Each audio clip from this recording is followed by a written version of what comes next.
Welcome to Inside the Castle, the podcast that goes behind castle doors to have real conversations with real people about solving the nation's toughest challenges. I'm one of your hosts today, Aaron Snyder. And I'm Angie Fryermuth. Today we are talking about Public Law 8490 and the Flood Control and Coastal Emergencies Appropriation with Willem Helms. Thanks for joining us here today, Willem. Thanks, all, and pleasure to be involved in another one of your great podcasts.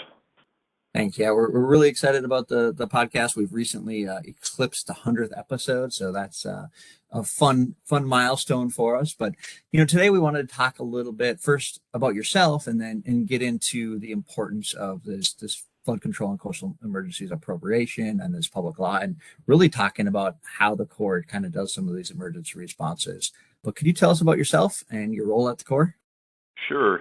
Let me give a little background first. I began my career with the Corps of Engineers in Kansas City District. I actually grew up in the great state of Kansas, became exposed to the Corps of Engineers at an early age through a nearby reservoir called Perry Lake. So kind of had good familiarity with the Corps of Engineers and thought, hey, this might be a worthwhile career to pursue. So in any case, began my career with Kansas City District, and then eventually ended up in the Emergency Management Office. So in Kansas City District, I was exposed to the riverine environment and flood responses associated with that. Moved on to the North Atlantic Division, where I then became more exposed to the impacts of coastal storms and what we do during the emergency management activities. And then from the North Atlantic Division, took an opportunity at the headquarters as the Public Law 8499 Program Manager, and have certainly enjoyed the job ever since. Well, we appreciate you being with us today. And I know the Corps is really good about talking about public laws and engineering circulars and appropriations in general. So it's always important to kind of talk about what they are and why they're important. So what is Public Law 8499 and the Flood Control and Coastal Emergencies Appropriation? Angie, I'll be happy to answer that question. So Public Law 8499 was an authority that began in 1941 in a Flood Control Act, went through various amendments, and then was formally codified in 1955 as Public Law 8499. And it enables the Corps of Engineers to accomplish emergency management activities. And so we've certainly scoped implementation of the law around that so that we look at things from all phases of emergency management. So that means we're out preparing through all of our emergency management offices across the United States and all the districts. We then respond during flood or coastal storms by assisting state, tribal, territorial, or local officials with their flood response requirements.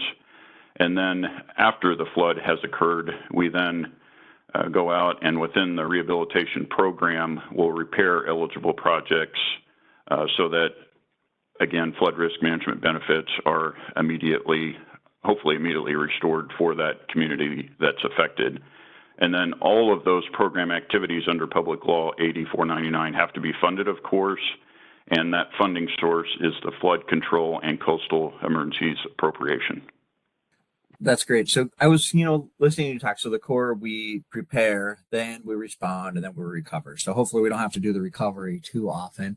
But could you talk, obviously a little bit about each of those, the preparing, the responding, and recovery, and what types of activities we could see in each of those phases? Sure.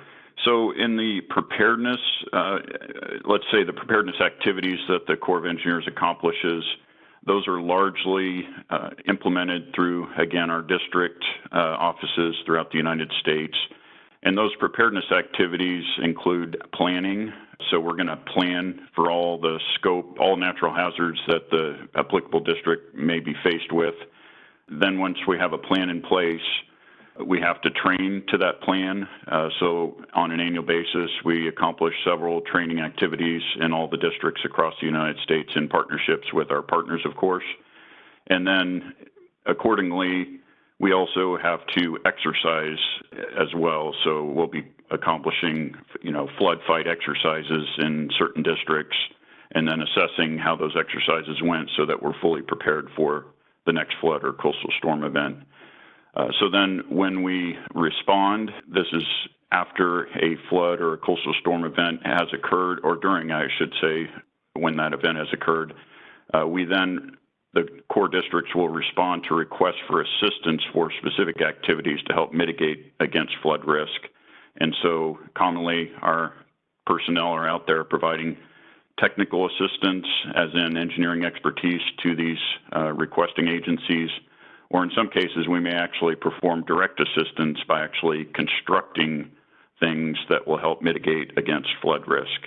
And then as I mentioned, we also have recovery capability, and that's implemented through our rehabilitation program, where we repair existing flood or coastal storm risk management infrastructure so that it's, again, ready for the next storm.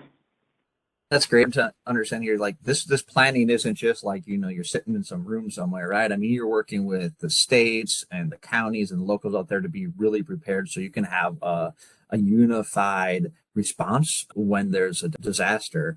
And I know I've worked on some of these emergencies in upper Midwest, direct assistance and building levees, and whether that's earthen levees and making sure that, the community's out there doing sandbagging and we're providing pumps and technical assistance. Like this is a really critical service our engineers provides to local entities to deliver and really protect communities and give them a fighting chance in these times of need. So just want to emphasize the importance of this and the great work that you and your team have been doing.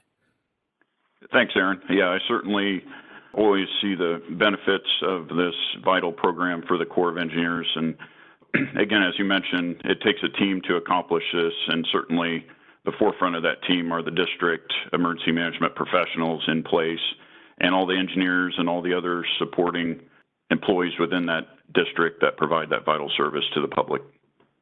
And if people don't know, the Corps of Engineers, one of our main missions is to make sure everybody is safe, including our employees and the public. The Corps has a long history of responding to disasters, and part of that goes with additional supplementals that we get to help us execute some of this work during the recovery phase. So can you talk about the funding that the Corps receives through disaster supplementals for things like flood control and coastal emergencies, and maybe highlight a couple of the projects that are included? Sure. So as I mentioned, all of the activities under Public Law 8499 are funded with the Flood Control and Coastal Emergencies Appropriation. And that appropriation arrives to the Corps in basically two different ways. So the first is that the Corps will prepare an annual budgetary request for what we call the regular Flood Control and Coastal Emergencies Appropriation. And that regular appropriation funds the preparedness activities that I mentioned. So it's, again, all of those emergency management professionals in the Corps districts across the United States and in our division offices. And then, in addition to funding the labor of those emergency management professionals, also funds, as I mentioned, the planning, training, and exercise activities that are accomplished. The second way we receive the Flood Control and Coastal Emergencies Appropriation is through supplementals, and these supplementals largely arise as a result of specific disaster events. So all the way back to 2017, such as Harvey, Irma, Maria. We had some significant catastrophic floods in 2019, and more recently, Hurricane Ida and various flood events in between. And so there's, as to be expected, extensive damages that occur from those flood or coastal storm events. And then, in turn, we then are often requested by Congress to prepare an estimate of what the damage repair requirements will be. And we provide that estimate through the administration to those congressional committees, and then ultimately results in disaster supplementals, and in this case, again, resulting in supplementals for the Flood Control and Coastal Emergencies Appropriation. And so the supplementals, for the most part, in the Corps of Engineers have been used to address these damage repair requirements.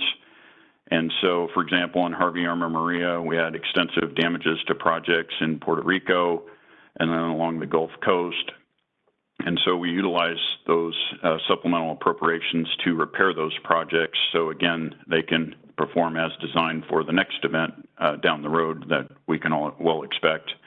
Some good examples of projects that we accomplished. I'd like to highlight, for example, the significant amount of projects we accomplished as a result of the 2019 catastrophic floods in the upper Midwest. Throughout the Omaha district, we accomplished some significant repairs to federal systems in those projects. And in one particular case, we're able to actually facilitate a levee raise around Hamburg, Iowa, utilizing another component of the authority to accomplish the levee raise, as well as address the underlying repair requirements. And using a combination of the Flood Control and Coastal Emergencies Appropriation, some cash contributions from the non-federal sponsor, we were able to restore the levee and then provide some improvements, so to speak, for that community, and then further enable their flood risk mitigation requirements for the next flood event. It's interesting hearing about these repairs, and so you got a flood, you get all these damages and repairs, but like the government just doesn't come to the assistance of everybody, right? I mean, so how do cities or communities be part of this program where they're eligible for these funds? Sure. So the general way we can consider requests for assistance is first, prior to the flood event, interface with what has to be a non-federal sponsor of like a levee, for example, or in some cases a engineered beach project.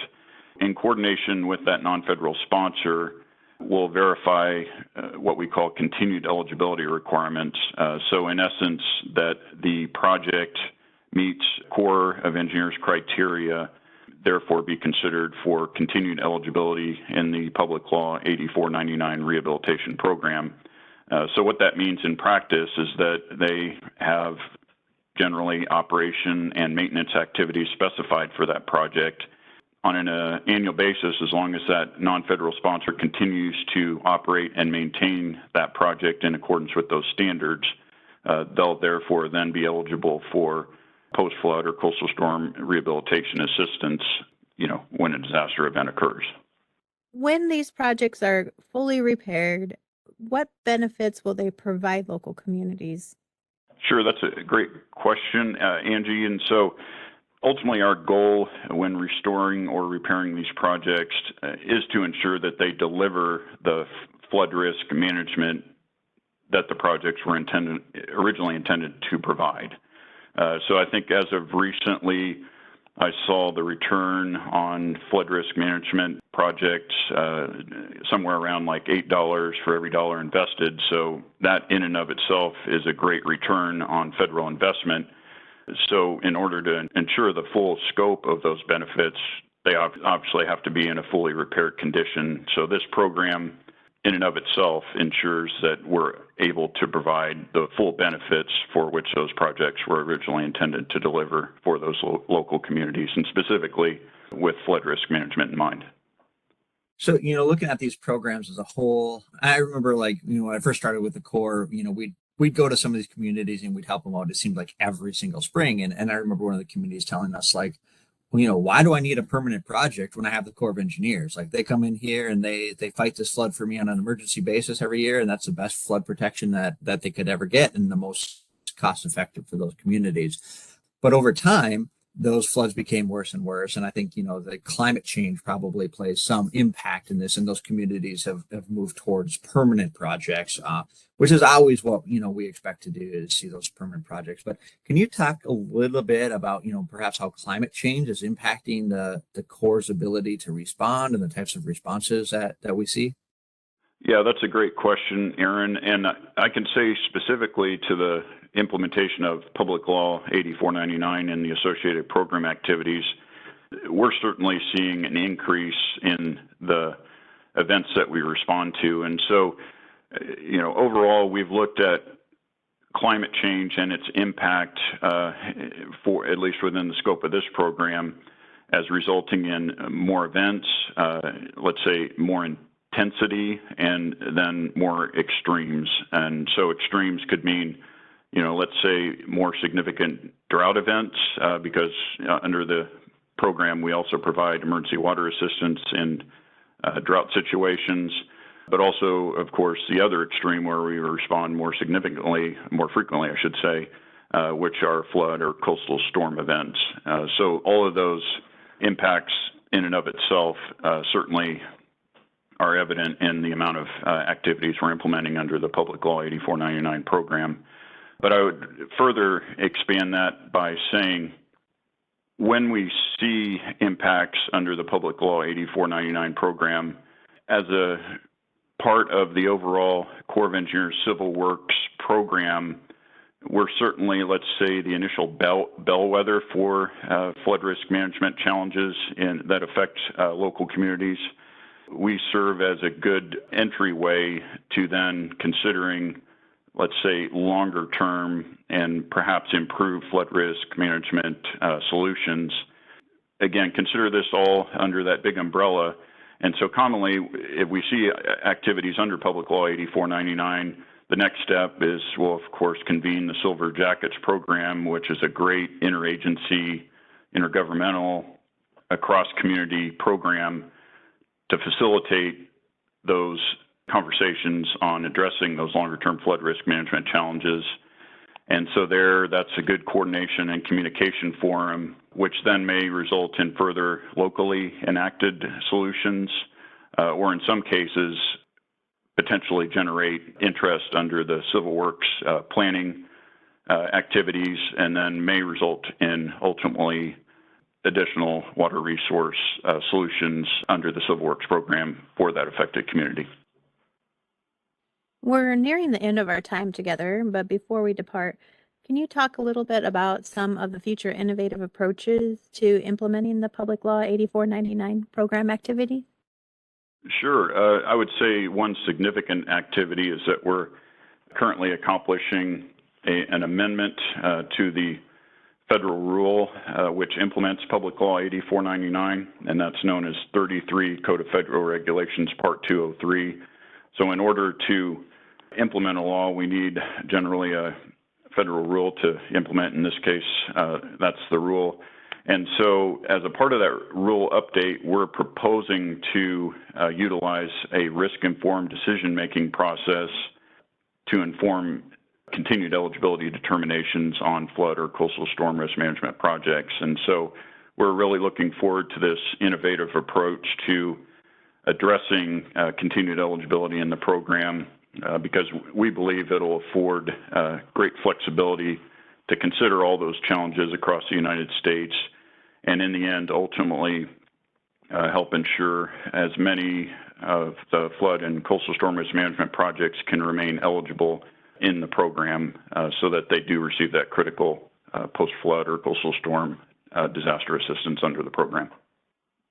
Thanks. And I think that this is really one of the most impactful programs that the Corps of Engineers has. So for our listeners out there, I would strongly encourage you to volunteer for response type activities and recovery activities, because that's really an opportunity for you to get in front of the public, really benefit them directly and immediately. You know, sometimes you work on a civil works project in 10, 15 years to complete, but this is something that you can go out there and you can see the benefits and how you're helping people really on day one. So this is a great service that the Corps provides for the nation, and really one of the most exciting things for me is to see how we can help people and be responsive. So Willem, I just want to thank you for joining us today for this edition of Inside the Castle. We appreciate you and your insights. To our listeners, we want to hear from you. What topics are important to you and people are interested in hearing from? Until next time, be safe, be innovative, and be revolutionary. Thanks for joining us for this Inside the Castle podcast. To provide your feedback, email us at cw.infrastructure.team@usace.army.mil. Stay tuned for additional Inside the Castle podcasts as we explore life inside the Corps and revolutionize civil works together.